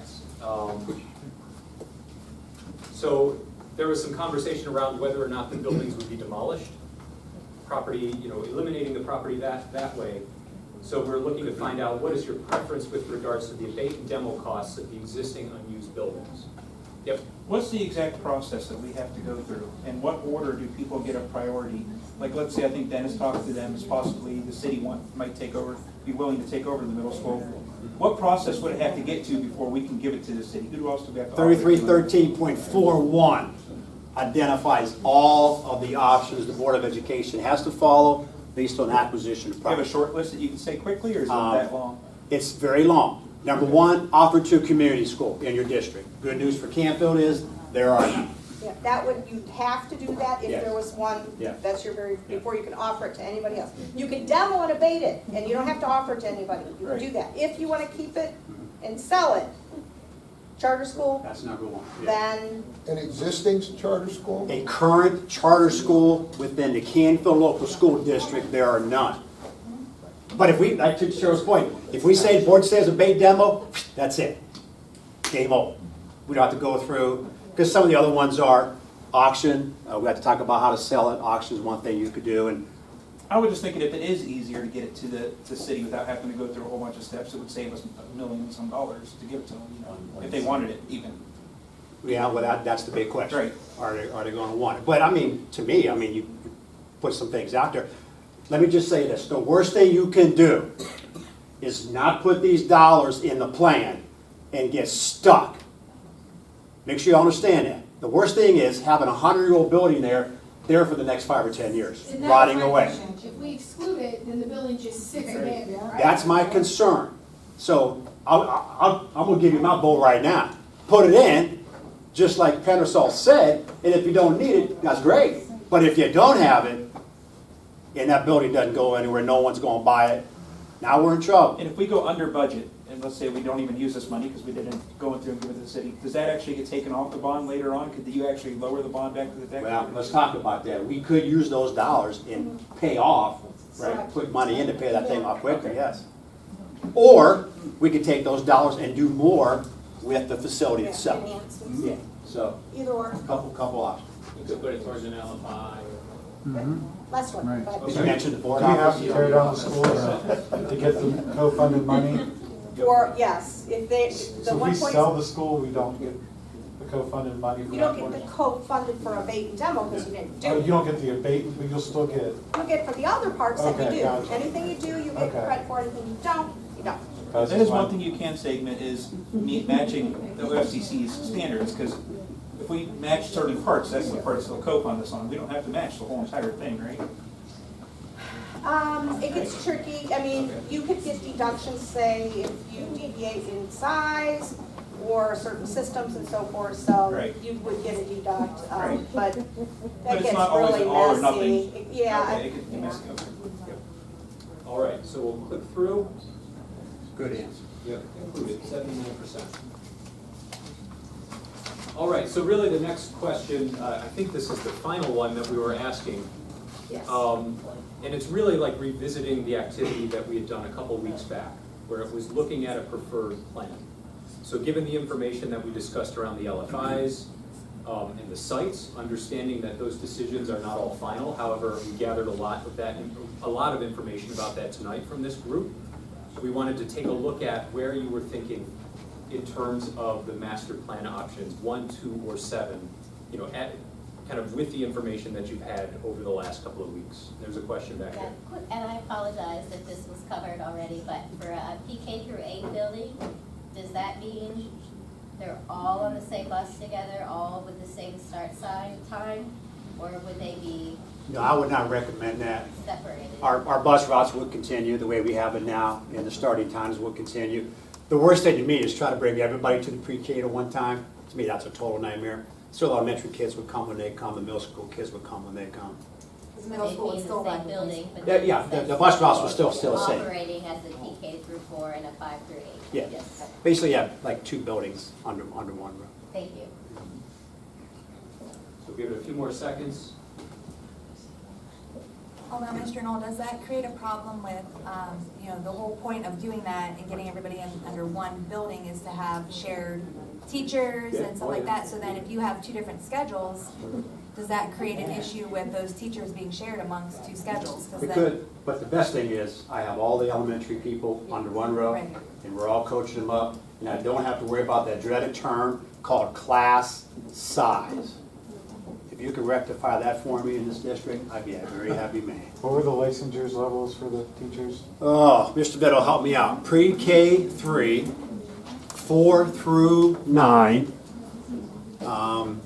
There's some folks that are K-12, depending if you're special ed or phys ed and health, right? And 7-12. And 7-12. And I'm probably missing one there, somewhere along the line. Just putting out there that a lot of the teachers might not be shared. That's true. The certification has That's what come you're into saying, play. that's the problem there. All right, so I think we got everybody, thumbs up in the back, we're good?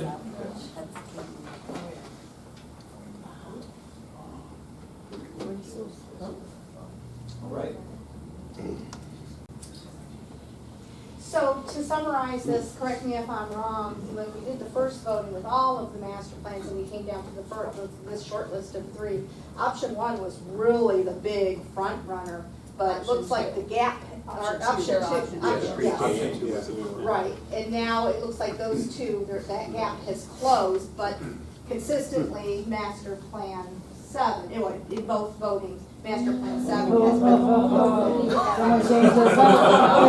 What? It just went, these Somebody's changing their I'd answer. already moved on to this. Can you stop this change? When we move forward. Put the brakes Let's on. move forward. Okay, Who's voting twice? You are voting more than once.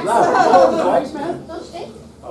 I think Larry's voting twice. Yeah, you can move from one to the other, but Oh, you're you not can't adding a vote second. twice. You can't, you're not voting twice, you're Oh, just you can moving change from it. one to the other. Inside information.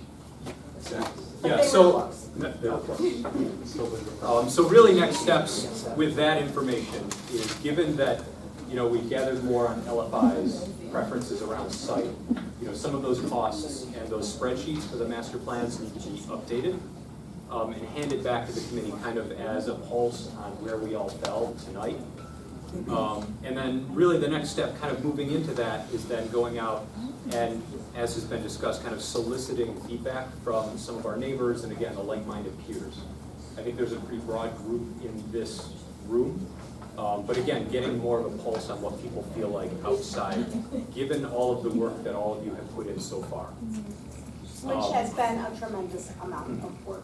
It has. I mean, meeting weekly for the last couple of months, it is a lot You of guys work. have done a great job. So how do we get to the next level? Okay, so we've talked about how do we get information, okay, that kind of Yeah, thing. let's move on. We'll take your question at the end, Yeah, I'll get okay? you, Kurt. Let's get So, through those. so we're proposing a community open house. Get this on your calendar. Tuesday, April 4th, here at the high school, 6 p.m. in the cafeteria. And it's gonna be more just like a round robin type of environment. We'll have the master plans kind of like on some easels. Hopefully you all can be there and just talk to people. Coach them up a little bit. Because here's my biggest fear. Nobody in this community is as educated as you all in this room. Not even close, right? Because you guys have been here for all these weeks. So we are hoping that through this kind of activity, we're going to be able to get some more information, right? Because that's been coming up a ton, and I get it. I want to know this too.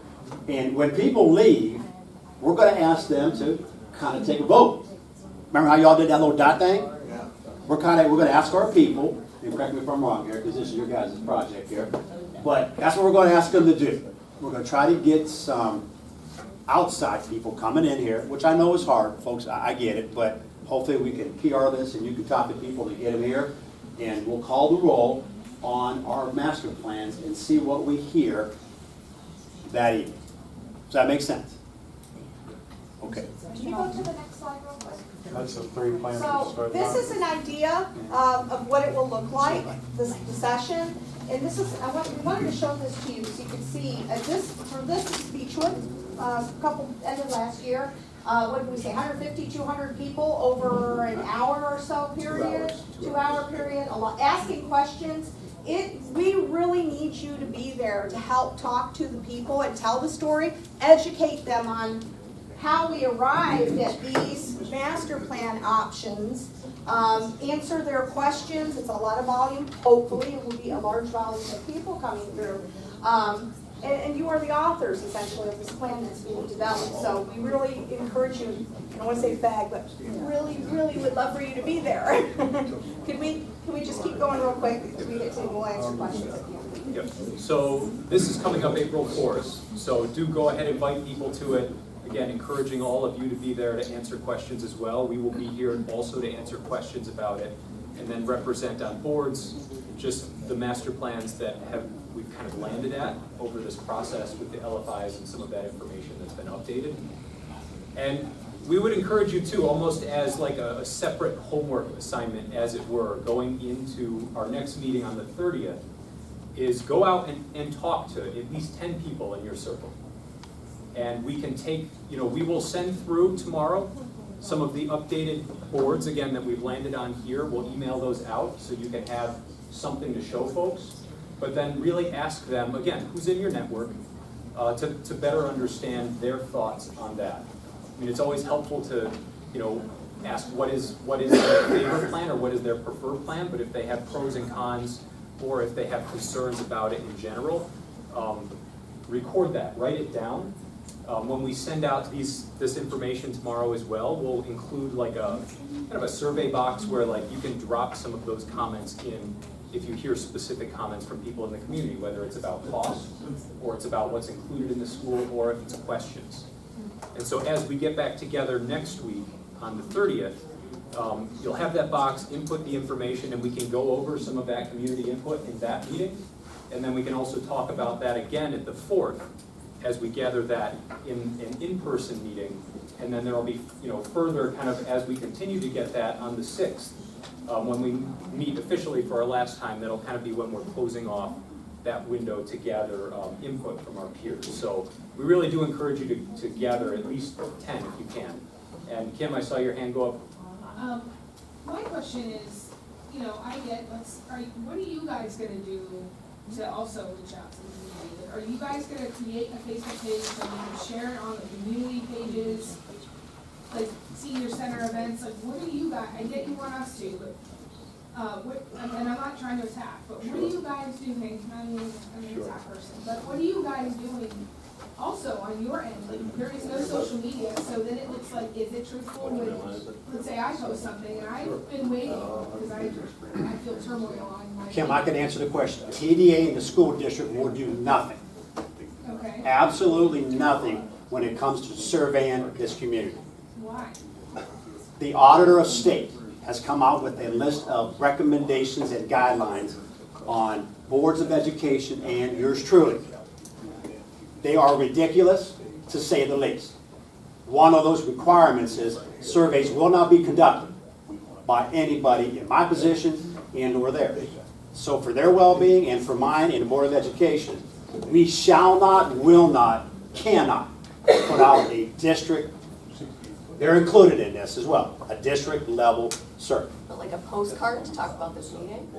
We, Is the city of Camp? you can educate when you come there, you can do No, I'm those types saying of things. like a postcard to tell the community about the open house. Oh, we can do that. Okay. Yeah, we can do that, because that's not a survey. We can help get people there. We gotta get people But you there. guys you can't talk about master plans on there, you can't talk about, well, then you're asking an opinion. I can't do any type of survey. The best I can do is what's right here. This community come on in and talk to us. After talking to legal counsel and a few other professionals in this world, it's not borderline, but this is as far as I can go with their assistance. Stacy? Yeah, just to kind of verbalize a couple thoughts in regard to this. I understand that we can't do, or the school system can't run a survey, but the open house and this outreach to the community where we're supposed to, you know, engage 10 other people, it's just so unscientific to me. And I'm worried that it wouldn't really give us any solid results, and therefore no solid guidance. So Unfortunately, there's a circumstance legally that happened with the superintendent I of the school understand district in that. Ohio I understand that caused that. this And I'm- change. So we agree with you, but our hands are tied. Well, there needs to be, we need to come up with another way to get some solid information. Even if it's, when we engage with 10 other people, it would be nice if everybody had the same number, same questions. That's that what we're they're gonna issuing ask. to you tomorrow. So. Yes. We're gonna give you a cheat sheet. We'll We give you are, a cheat sheet. that way it is scripted, it's the same question, Yeah. same, yes. Am I correct in thinking that what we're looking for in doing this is primarily what the concerns are and what people are willing to support, yes? Is that what we're looking for here? Yes. All right. Well, the questions need to point towards that then. They need to be really well thought out questions. And everybody needs to get the same answers to the same questions to make it at least somewhat scientific. That's the plan. And I think to some degree validating the work that this committee has done as well. Because if you get very different answers when they look at the plans that we've done here, that'll raise a lot of questions. And then it's worth digging in deeper as to why that happened. Yes? Oh, I think we missed a unique opportunity. At the very first meeting, we said we were going to make this process transparent to the public. I remember, you might have been you that said it, Joe, I don't know. I don't remember, but you're We right. have we should have taken advantage of the facilities plan button on the school website and broadcast that to everybody in the township some way in your newsletter, your Canfield School newsletter, so they could read the minutes of these meetings. They could see the slides that were shown. It is. They did. It's all on video. all there. I know it's there, but who in the community knows it's there? And I think, Mr. Knoll, correct me if I'm wrong, but I think you've messaged that and included that information. I do. Every Tuesday that goes out, and To this who? again, everyone that has a kid coming to this school gets my newsletter every other Tuesday. That goes home. And I have a little blip at the bottom, say, hey, thanks all of you for coming. Okay. Community people, click on this link right here if you want to know what's going on in the district. So just the people who have children in the. That's correct, that's all my reach is. Okay. Now, we put stuff on social media, if you're a Facebooker or if you look at my Instagram, we do the same there. Okay. So if I'm a grandma, grandpa, I can tune into that as well. That printed newsletter that goes out in everybody's mailbox periodically? That will come out again this summer. You know, it comes out twice a year. Oh. The only thing I can't do, Colonel, is I can't live stream in here because this No, facility doesn't allow it. I know that. Other than that, I think we're meeting your needs, I think we're doing the best we can. My need is, I know about it because I attend these meetings, I knew that button was there. I asked my wife, I asked other people, do you know there's a button that you can read all the meeting minutes and see everything? They don't know. Your wife don't know that? Not until I told her. I was hoping you told. Question in the back there? Okay, I have two things. One is the question, are we eliminating master plan number 7 based on the results? Or are we focusing on sharing 1 and 2? I think our original intent was to share all 3 plans. Tonight, we wanted to get a pulse on what your ideas and thoughts were. We do have 3 plans to present to the community, and then let's combine what the community says versus against what you all have been saying and make a decision. Really, we're gonna be moving from 3 plans to 1 plan very quickly. It's not gonna be 3 to 2, it's gonna be 3 to 1. My second is more of a request to everybody in this room and those of you that know that are not here. As we do this, parents, staff members, some of us that are both, we have to be advocates for the students, we have to be advocates for the district. And when we put our opinion on one plan versus another, we are swaying the public. So we have to share it, take their feedback, and bring it back here. We cannot give our opinion because we are advocating for these kids in this district. And that's very important because a lot of us have strong opinions. They've come out in this room. I have my own opinion on which one I like best as a staff member. I like one as a parent.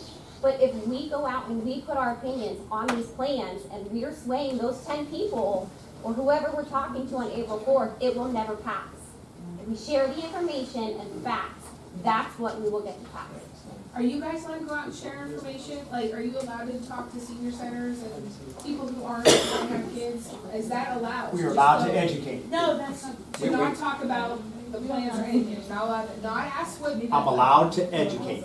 That's what I'm allowed to do as So you're allowed to go superintendent and events and talk about TDA. it, Yes. but not get opinions. Can we, as the public, like, put a link to your page and website on, like, Oh, everything you absolutely. do and announce to the community that that's out there? Because I agree, Please. my husband didn't know about it either until I told him. And I only knew about it because I'm on the committee. And I know you No, send, you absolutely I hit know on you that. send those notifications out to everybody, and I know which one they will. But I just don't think everybody reads all their emails. read all that But they're stuff? looking at social media. And are you going to put, this announcement about this community meeting on social media? And Yes. have it on Everything Campfield? Yes, we can do Have that. it in the newspaper And it's and. all the churches. Can't guarantee the newspaper. Local business. We'll do the Because best some we can. people aren't on Facebook, some people aren't on social media, so we're losing all those voters. We're losing all those people that, get their information in some other way. Brian, you Yep. pick the next one. Chris, I saw your hand up next.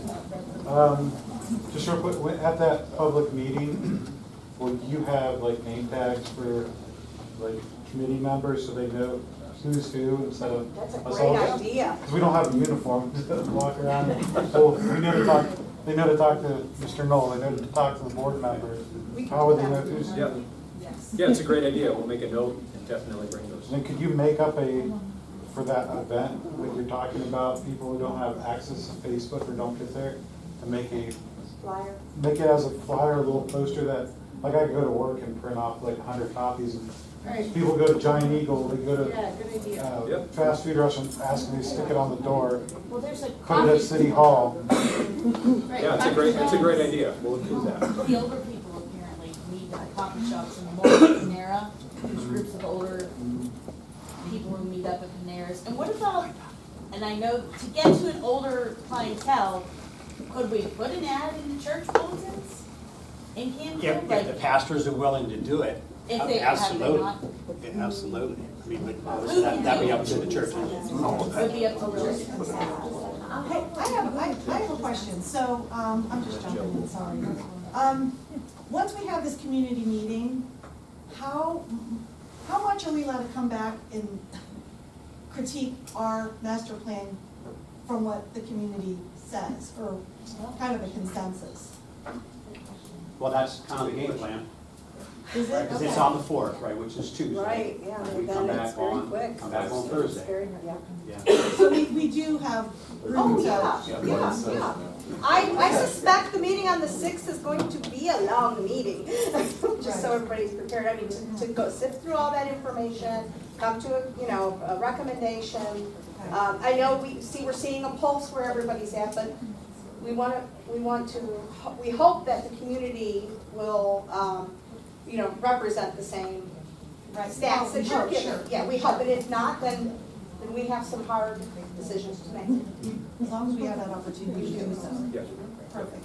We don't know what the plan is for, I mean, is it strictly gonna be just the 3 plans and they vote on one of the 3? Because I know as I sit here and I go through these surveys, I'm not thrilled about any one particular plan. And I also have a lot of concern about community members not wanting any of those plans. So I think we need to give them the opportunity to state that. I'm not gonna support the cost on all these plans.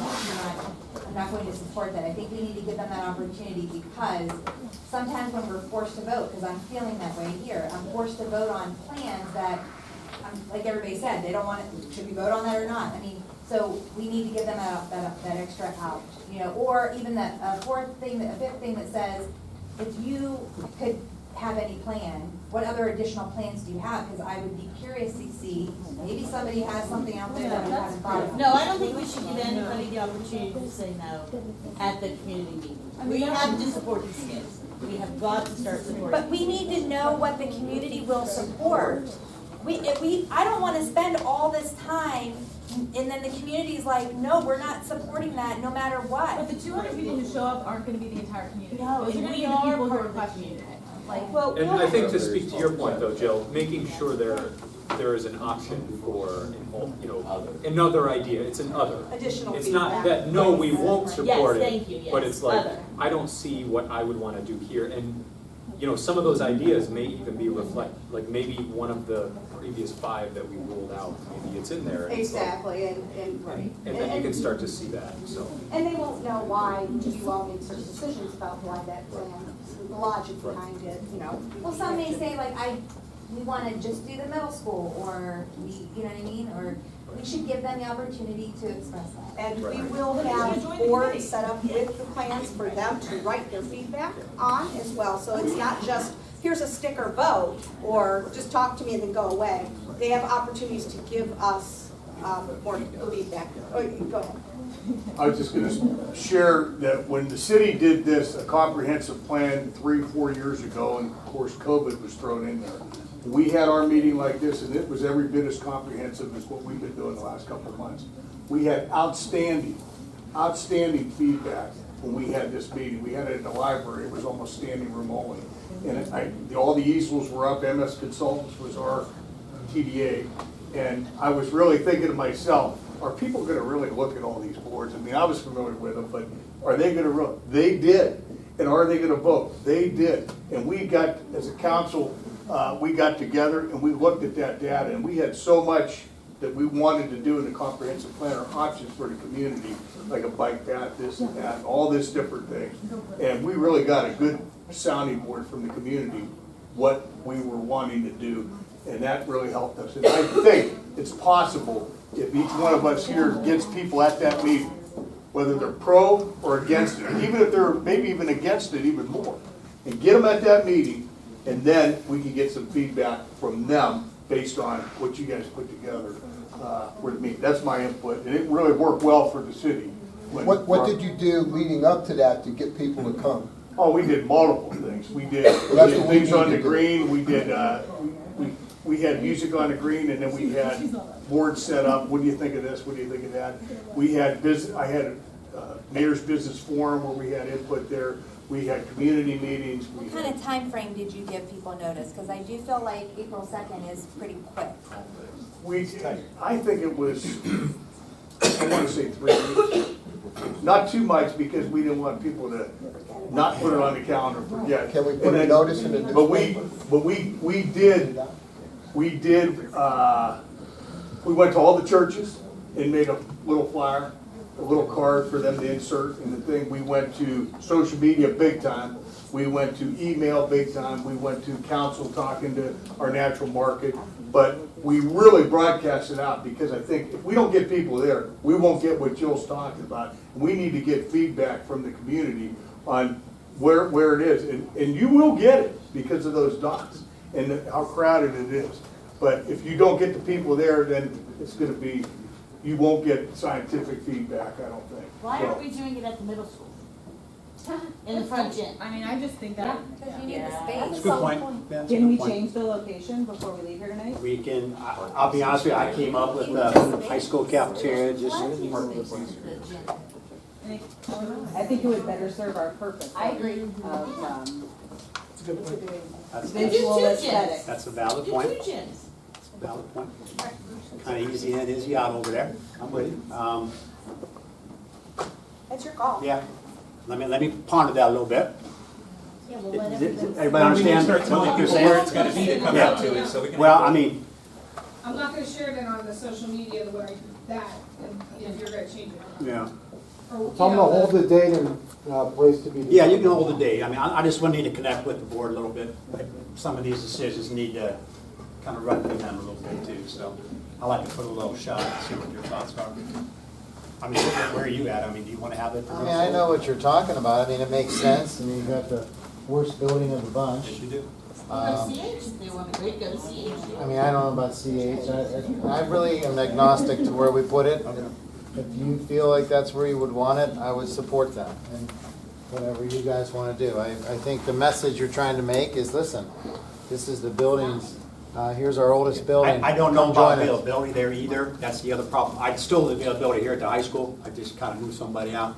Oh, there's no cross people in here. Thank you for moving. But that's why I can't really, I'd like to at least know if I can get in there and then maybe run it by a couple of other board members. So, is that where, is that where this committee's landed? Do it in the middle school? Yeah. Thumbs up? Thumbs up on that? If I can pull that off? Do a handbook? Okay, I did old school, thumbs up, handbook. Okay. All right. Has the list of questions that we're supposed to ask, has that already been devised? There's a bunch, yeah, it is in progress. So it's not set in stone. I mean, it hasn't been sent out yet, Stacy. When we're going, yeah, when are we? So the idea for that is before the weekend, most likely tomorrow afternoon or when we can get that out. So We have the boards to suggested- update, form the feedback tonight, which we want to incorporate that and send it all out together. Can we get the poster with it too? Yeah, now we're doing a poster Yes. at the Or middle some- school, April 4th. So no, the questions are not finalized, they haven't been released yet, but they're mostly set, but if you have thoughts on it, Stacy, you can see me afterwards. Sure, stop up afterwards, and I can incorporate some thoughts. Next, yeah. Your thoughts about reaching out to some of the higher ups, like at the YMCA, Mansky, Cavelli, what's your thoughts about inviting young people? I mean, I think it's a good idea if you have a connection there, inviting someone to come from those organizations. This gentleman in the back's had his hand up for a while. Well, thank you for calling me a gentleman. To be determined. Yep. Good evening, everybody. Dave Mullane, 20-year educator. Been kind of quiet in these meetings, just kind of taking it in. Been a part of 3 OFCC projects. That being said, I don't really care about what buildings we come up with. I want to come up with something. And I want to be real, consensus building is super hard. So as a community member and parent, thank you guys for being at these and contributing. Many of you have different viewpoints, a lot of emotion in the room, which is good because that means you care, you wouldn't be here, right? But consensus building is hard. If you don't believe me, go home and ask your spouse, if you have one, where they want to go to dinner tomorrow night. And an hour later, you might agree on somewhere, right? We're trying to do that with the community, and it's really, really difficult. You know, as this consensus starts to build, I would just ask that you keep your focus on the kids. You know, as you might have to concede something that you feel strongly attached to, having worked with kids in schools for 20 years, they're going to be happy with whatever we do for them, and they're the ones that deserve it, and they're the ones that need it. So if I can bring anything to the committee, and just echoing what you said, I think quite well, as that tension builds, because it's going to, like when we build consensus, even in our family, there's winners and losers. It's difficult. But let's keep our focus on the kids. That's what gets people to vote on things, is us telling them we're going to do great things for the children in the community. It's not what color brick we pick. It's not how pretty the landscaping is. It's what we're going to do for the kids. So just please keep that front of mind as you continue in this process, okay? Good closing statement. Yeah. Well said. Very good. Well said. And I think Thanks, Dave. that's basically it for tonight. Again, 3:30 is our next meeting. The